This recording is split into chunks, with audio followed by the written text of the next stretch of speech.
नमस्कार दोस्तों, ये है हमारा कॉस्ट शीट का क्वेश्चन नंबर 8। ये क्वेश्चन भी बहुत इंपॉर्टेंट है। इस टाइप का जो क्वेश्चन होता है उसको किस तरीके से करते हैं, इसके अंदर दो ट्रिकी पॉइंट है जो हम क्वेश्चन को करते समय ही बताएंगे। तो आइए सबसे पहले समझ लेते हैं कि क्वेश्चन में क्या क्या दिया है। यहाँ पर हमें दिया है raw material purchased 15,000, opening stock of raw material 4,000, closing stock of raw material 5,000, direct labour cost 9,000, machine hours worked, कितने घंटे मशीन चली है, 900 घंटे चली है। मशीन आर रेट, एक घंटे का मशीन का क्या रेट है, 5 रुपए एक घंटे का। कैरेज इनवर्ड है 1,000 रुपए।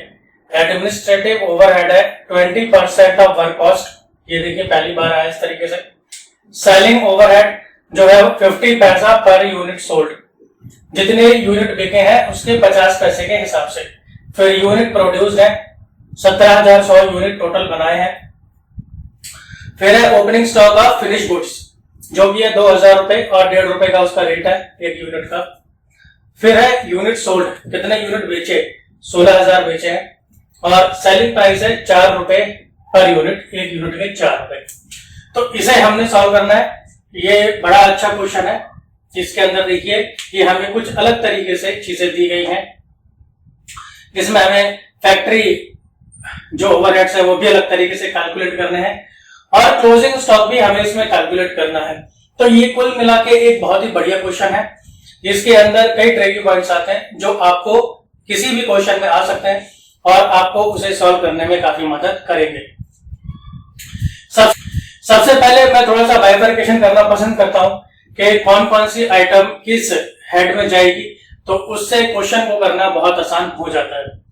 तो देखिए, raw material purchase, opening stock of raw material, closing stock of raw material और डायरेक्ट लेबर कॉस्ट, ये चारों आइटम है प्राइम कॉस्ट, इसलिए मैंने पी। ये जो मशीन आवर्स हैं ये है फैक्ट्री कॉस्ट का मैटर। कैरेज इनवर्ड ये है प्राइम कॉस्ट का।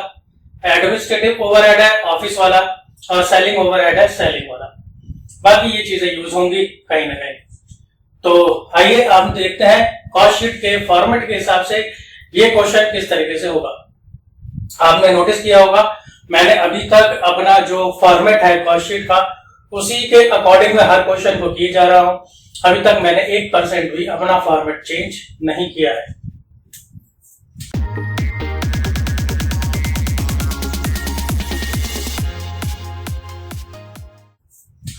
तो प्राइम कॉस्ट में हमारे 3 मेन एलिमेंट होते हैं। एक होता है डायरेक्ट मटेरियल, एक डायरेक्ट लेबर और एक डायरेक्ट एक्सपेंस। तो इसी को हम इसमें देखते हैं। डायरेक्ट मटेरियल एज यूजुअल हमें कैलकुलेट करना पड़ेगा, हमें डायरेक्टली नहीं दिया है और वही इसका पुराना formula. Opening stock of raw material 4,000 का opening stock of raw material, देखिए ये आइटम हमारी हो गई। फिर है परचेज रॉ मटेरियल का 15,000 रुपए, ये आइटम भी हो गई। Minus closing stock of raw material 5,000 का closing stock of raw material, it is also done. फिर हमारे पास है डायरेक्ट लेबर, यानी इसको वेजेस भी बोलते हैं। तो डायरेक्ट लेबर हमारे पास ये रहा 9,000 रुपए। इन तीनों को एडलेस कर देते हैं, ये दोनों प्लस हो जाएंगे और ये वाला जो है वो माइनस हो जाएगा, तो उससे हमें मिल जाएगा 14,000। यानी कि जो डायरेक्ट मटेरियल है या फिर रॉ मटेरियल कंज्यूम्ड है वो हमारा ये बनता है। तो ये कितना बना, 14,000 रुपए। फिर इसमें हम जोड़ते हैं डायरेक्ट लेबर या वेजेस और फिर जोड़ते हैं कैरेज इनवर्ड जो है हमारा डायरेक्ट एक्सपेंस। कैरेज इनवर्ड जो है वो हमारा ये रहा, तो ये डायरेक्ट एक्सपेंस होता है। ये भाड़ा है, रॉ मटेरियल को जब लेकर आते हैं फैक्ट्री में तो ये उन पर लगने वाला भाड़ा है। तो ये हमारे को दे देगा क्या, ये दे देगा सब ऐड करके प्राइम कॉस्ट। इन तीनों को आप जोड़ लेंगे तो बन जाएगा 10,000 रुपए। फिर बारी आती है फैक्ट्री की। तो जो फैक्ट्री के ओवरहेड्स है वो हमें अलग तरीके से कैलकुलेट करने पड़ेंगे। देखिए, मशीन टोटल चली है 900 घंटे और मशीन के 1 घंटे चलने का खर्चा है 5 रुपए। तो जब आप इन दोनों को मल्टीप्लाई कर देंगे तो उससे आपको मिलेगा फैक्ट्री ओवरहेड जो कि आया 4500 रुपए।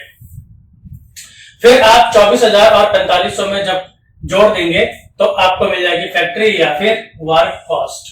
ये फैक्ट्री के बाद बारी आती है ऑफिस की। अब हम लिखेंगे ऑफिस ओवरहेड्स, और ऑफिस ओवरहेड्स के लिए उसने क्या कहा है, administrative overheads are 20% of work cost. जितनी भी फैक्ट्री कॉस्ट है उसका 20%। देखिए ये है फैक्ट्री कॉस्ट, तो इसका मैंने कर दिया 20%, जो आया 5,700 रुपए। तो ये भी हमारा हो गया है। फिर 28,500 में 5700 अगर मैं जोड़ दूं तो मुझे मिलता है 34,200, जो मेरा बन जाएगा total cost of production. Total cost of production के बाद बारी आती है opening stock of finish goods and closing stock of finish goods की। ओपनिंग स्टॉक को हम ऐड करते हैं, क्लोजिंग स्टॉक को हम लेस करते हैं। देखिए जो opening stock of finish goods है वो हमें डायरेक्टली दिया है, ये रहा opening stock of finish goods 2000 units at the rate of 1.50 पैसा पर यूनिट। तो ये भी हमारा हो गया 2000 यूनिट है, 1.5 रुपए के हिसाब से बन गया 3000 रुपए। फिर हम लेस करेंगे closing stock of finish goods. अब दोस्तों ये जो closing stock of finish goods है ये हमें दिया नहीं है कि लास्ट में कितने यूनिट्स अनसोल्ड बचे हैं, तो वो हमें कैलकुलेट करना पड़ेगा। तो यहां तो हमें सॉल्यूशन में दिख रहा है कि 3100 यूनिट हमारे पास हैं बचे हुए। तो ये कैसे कैलकुलेट हुआ इसे हम देखते हैं। इस प्रकार से आके एरो को फॉलो करें तो हम इस क्लाउड के पास पहुंचते हैं, और यहां मैंने बताया है कि क्लोजिंग स्टॉक यूनिट्स किस तरीके से कैलकुलेट हुए हैं। देखिए सबसे पहले ये जो 2000 यूनिट्स है ये तो है हमारे ओपनिंग स्टॉक के यूनिट्स, ये रहे opening stock of finish goods, यानी शुरुआत में हमारे पास थे 2000 यूनिट, यानी कि ये पिछले साल का क्लोजिंग था जो इस बार का ओपनिंग है। फिर हमने कितने बनाए, 17,100 यूनिट, ये है यूनिट प्रोड्यूस्ड। हमने इस बार कितने बनाए, तो देखिए पिछली बार के पड़े हैं 2000 यूनिट, इस बार हमने बना लिए 17,100 यूनिट। तो टोटल इतना माल अब हमारे पास है। इसमें से बिक कितना गया, ये है यूनिट सोल्ड, ये देखिए तो 16,000 यूनिट बिक गए। तो इतना माल टोटल हमारे पास था और इसमें से इतना माल बिक गया, 16,000 यूनिट बिक गए, तो बचे कितने 3,100 यूनिट। तो बस ये जो 3,100 यूनिट है यही है हमारा क्लोजिंग स्टॉक। तो ये हो गया हमारा 3100 यूनिट। अब ये 2 रुपए का रेट, इसका जो रेट आया वो कैसे आया, ये होता है कॉस्ट पर यूनिट, और एरो को फॉलो करके हम पहुंचते हैं यहां पर। यहां से हमें मिलता है कॉस्ट पर यूनिट का फॉर्मूला। हमेशा मैं इसी तरीके से कैलकुलेट करता हूं। देखिए टोटल कॉस्ट ऑफ प्रोडक्शन, जितनी भी टोटल कॉस्ट आई है प्रोडक्शन की, divided by total unit produce, जितना भी माल बनाया उस साल के दौरान। टोटल कॉस्ट ऑफ प्रोडक्शन है हमारे पास 34,200, वो ये रहा, and total unit produce, total कितना माल बनाया, क्वेश्चन में डायरेक्टली गिवन है 17,100 यूनिट बनाए। इसको डिवाइड करते हैं तो मिलता है 2 रुपए, तो ये 2 रुपए आ गया।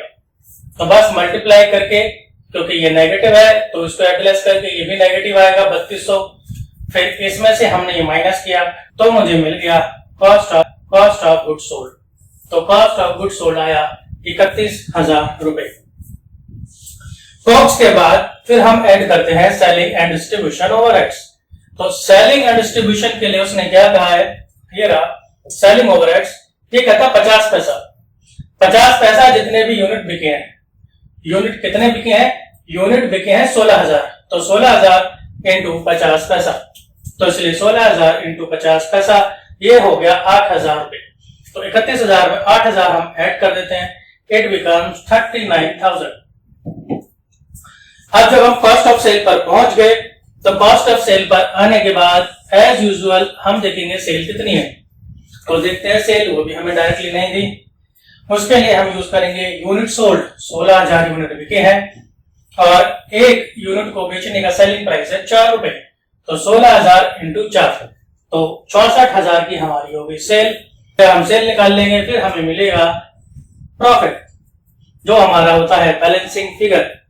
तो हम 64,000 में से 39,000 माइनस कर देंगे और हमारा प्रॉफिट आ जाएगा 25,000। तो देखा आपने कितना बेहतरीन क्वेश्चन था ये बहुत ही बढ़िया सवाल है किसी भी स्तर पर आने के लिए। तो इस तरह के क्वेश्चंस को आपको बार बार प्रैक्टिस करना चाहिए। तो क्वेश्चन नंबर 8 यहीं पर होता है समाप्त। अब मैं मिलता हूं आपसे अगले क्वेश्चन में। धन्यवाद।